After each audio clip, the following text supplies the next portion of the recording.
পৃথিবীতে মা বাবা বেঁচে থাকাটা কতটা ইম্পর্ট্যান্ট সেটা একমাত্র তারাই বুঝতে পারবে যাদের পৃথিবীতে মা বাবা বেঁচে নেই। আসসালামু আলাইকুম, হ্যালো এভরিওয়ান, সবাই কেমন আছেন?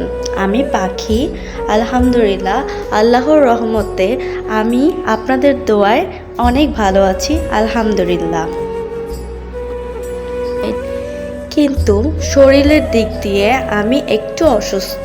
যেমন আজকে 4 দিন ধরে আমি অসুস্থতায় ভুগছি। 4 দিনই আমার জ্বর ছেড়ে ছেড়ে জ্বর আসতেছে।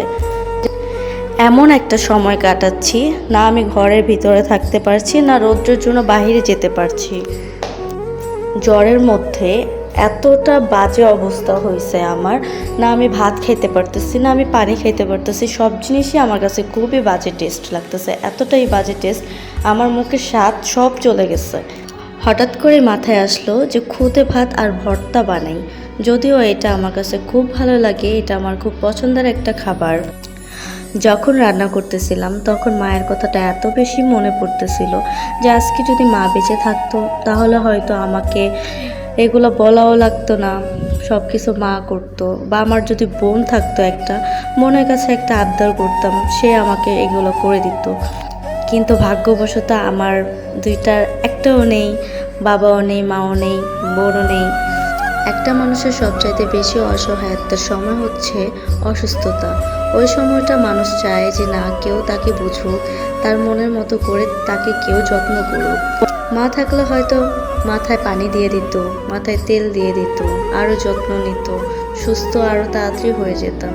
কিন্তু ভাগ্যবশত মা তো আর বেঁচে নেই। তাই নিজের ভালো থাকাটা নিজেরই খুঁজে নিতে হয়। যতই অসুস্থ থাকি নিজের মনের মতো করে নিজেকে গুছিয়ে নিতে হয়। তাই তো সবাইকে বলি, পৃথিবীতে যাদের বাবা মা বেঁচে আছে সবাই সবার বাবা মার যত্ন নিন, ভালোবাসা নিন, আদর নিন। যত খুশি পারেন তাদের মন খুশি করুন, যত পারেন তাদের যত্ন নিন, যত্নে রাখুন, নিজে ভালো থাকুন, সবাইকে ভালো রাখার সুযোগ করে দিন।